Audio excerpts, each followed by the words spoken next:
வணக்கம், நான் அசோக் ராஜ். இந்த வீடியோவில் நம்ம எதை பற்றி டிஸ்கஸ் பண்ண போகிறோம் அப்படின்னா, ஒரு ஒர்க் ஸ்டேஷன் உள்ள ஒரு ஒர்க் ஸ்டேஷன் உள்ள ஒரு ஐடி பில்டிங் எடுத்துக்கோங்க. அந்த ஐடி பில்டிங்கில் வந்து பார்த்திங்க அப்படின்னா, ஒரு ஐடி பில்டிங்கும் நான் ஐடி பில்டிங்கும் நிறைய ஆக்குபண்ட் நிறைய பேர் இருக்காங்க. அது ஒரு ஆஃபீஸ் செட்டப் மாதிரி இருக்குது. அது உள்ள நம்ம CO2 வந்து எந்த லெவல் வந்து மெயின்டைன் பண்ணணும், அதை பற்றின ஒரு சின்ன இன்ட்ரடக்ஷன் தான் அந்த வீடியோ. இப்போ CO2 லெவல் CO2 லெவல் வந்து ரொம்ப முக்கியமான ஒரு விஷயமாக வந்து பார்க்கப்படுது. ஏன்னா CO2 லெவல் ரொம்ப அதிகமாக இருந்தால் அதுக்கான கான்சிக்வன்ஸ், அதனால் இம்பேக்ட் என்னென்னலாம் வரும் அப்படின்றது உங்களுக்கு தெரியும். அது வந்து பார்த்திங்கன்னா நிறைய நம்மளுடைய, அதாவது ப்ரொலாங்டு CO2 லெவல் கண்டினியூஸாக இருந்துக்கிட்டே இருந்துச்சு அப்படின்னா அது நிறைய இம்பேக்ட் வந்து ஏற்படுத்தும், ஹெல்த் ரீதியான இம்பேக்ட்ஸை வந்து ஏற்படுத்தும். இதை அவாய்ட் பண்ணுறதுக்காக நம்ம CO2 லெவலில் வந்து கரெக்டாக நம்ம வந்து மெயின்டைன் பண்ணி ஆகணும். இப்போ வந்து பார்த்திங்க அப்படின்னா, இது வந்து ஒரு CO2 லெவல் அப்படின்றது ஒரு கம்பெனி டு கம்பெனி, ஒரு ஸ்டாண்டர்ட் டு ஸ்டாண்டர்ட் டிஃபர் ஆகும். இந்த லெவல் தான் மெயின்டைன் பண்ணணும் அப்படின்ட்டு. இப்போ என்னுடைய ப்ரீவியஸ் ஆர்கனைசேஷனில் வந்து பார்த்திங்க அப்படின்னா, நான் வந்து 1000 ppm, நான் ஒரு மல்டிபிள் ஆர்கனைசேஷனில் ஒர்க் பண்ணியிருக்கேன். அந்த ஃபஸ்ட்டு ஒரு சில இடத்துல நான் பார்க்கும்போது 1000 ppmக்குள்ளே இருந்தால் போதும், அதுக்கு மேலே வந்து போகக்கூடாது, அதுக்குள்ளே நம்ம வந்து மெயின்டைன் பண்ணணும் அப்படின்னு சொல்லிட்டு ஒரு லாஜிக். ஓகே, அது என்ன ஸ்டாண்டர்ட்னு கேட்டால் அது ஸ்டாண்டர்ட் கிடையாது, அந்த கம்பெனியோட ஸ்டாண்டர்ட் படி 1000 ppm. ஓகே, அடுத்த ஒரு கம்பெனி வரும். அடுத்த ஒரு கம்பெனியில் CO2 லெவல் வந்து ஒர்க் ஸ்டேஷனில் எவ்வளோ மெயின்டைன் பண்ணணும் அப்படின்னா 1000 ppm லெவலில் தான் மெயின்டைன் பண்ணணும். ஆனால் அதுக்கு ஒரு லாஜிக் ஒன்று இருக்குது. 1000 இல்லை, அது வந்து 1200 இருக்கலாம், இல்லை 1300 இருக்கலாம், இல்லை 1400 இருக்கலாம்.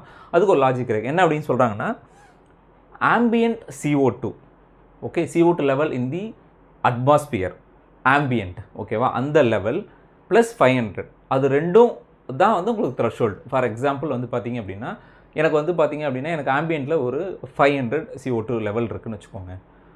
எனக்கு ஆம்பியண்ட்டில் 500 ப்ளஸ், நான் சொல்கிறது ஆம்பியன்ட் ப்ளஸ் 500 சொல்கிறேன். ஆம்பியண்ட்டே 500 இருக்குது ப்ளஸ் 500, ரெண்டும் சேர்த்திங்கன்னா 1000 தான் என்னோடய த்ரெஷ்ஹோல்டு லிமிட். ஓகேவா, அதுக்குள்ளே நான் மெயின்டைன் பண்ணணும், அதுக்கு மேலே போகக்கூடாது. ஓகே, இன்னொரு கேஸ் எடுத்துக்கோங்க. ஆம்பியண்ட்டில் 800 ppm CO2 இருக்குது, ப்ளஸ் 500 எடுத்திங்கன்னா 800 ப்ளஸ் 500 எடுத்திங்கன்னா 1300 ppm. 1300 ppm அப்படின்றது எனக்கு ஒரு பெஞ்ச் மார்க், ஒரு த்ரெஷ்ஹோல்டு லிமிட். அதுக்குள்ளே நான் வந்து மெயின்டைன் பண்ணணும். ஆம்பியண்ட்டை பொறுத்து எனக்கு இது லிமிட் கிடையாது. ஆம்பியண்ட்டை பொறுத்து என்னுடைய CO2 லெவல் வந்து கம்மியும் ஆகலாம், அதிகமாகவும் ஆகலாம். அதாவது த்ரெஷ்ஹோல்டு லெவல் வந்து கம்மியாகவும் ஆகலாம், அதிகமாகவும் ஆகலாம். இது எந்த ஸ்டாண்டர்டை பேஸ் பண்ணி அவங்க வந்து சொல்கிறாங்க அப்படின்னா, அது கம்பெனியோட ஓன் ஸ்டாண்டர்ட் இல்லை. அவங்க வந்து பார்த்திங்கன்னா ISHRAE கிளாஸ் B, அதாவது ASHRAE தெரியும். ASHRAE அப்படின்னா American society of heating, refrigerating, air conditioning engineer. இது வந்து பார்த்திங்கன்னா ISHRAE அப்படின்னா இந்தியன். ஓகேவா, இந்தியாவுக்குள்ளே ஃபாலோ பண்ணுற அந்த ஸ்டாண்டர்ட். கிளாஸ் பியை ரெஃபர் பண்ணி இந்த CO2 லெவல் வந்து மெயின்டைன் பண்ணணும். இது class B, ISHRAE class B என்ன சொல்லுது அப்படின்னா, ambient CO2 level plus 500, that is the threshold limit. அதுக்குள்ளே நீங்கள் வந்து மெயின்டைன் பண்ணணும். இப்போ நான் சொன்ன அந்த எக்ஸாம்பிள்லேருந்து உங்களுக்கு புரிஞ்சிருக்கும். ஓகே, இப்போ உங்களுக்கு ஒரு சின்ன டாஸ்க். உங்களுடைய ஒர்க் ஸ்டேஷனில் நீங்கள் CO2 லெவல் வந்து எவ்வளோ மெயின்டைன் பண்ணுறீங்க, அது எந்த ஸ்டாண்டர்டை ஃபாலோ பண்ணி நீங்கள் வந்து மெயின்டைன் பண்ணுறீங்க, எந்த ஸ்டாண்டர்டை ஃபாலோ பண்ணுறீங்க.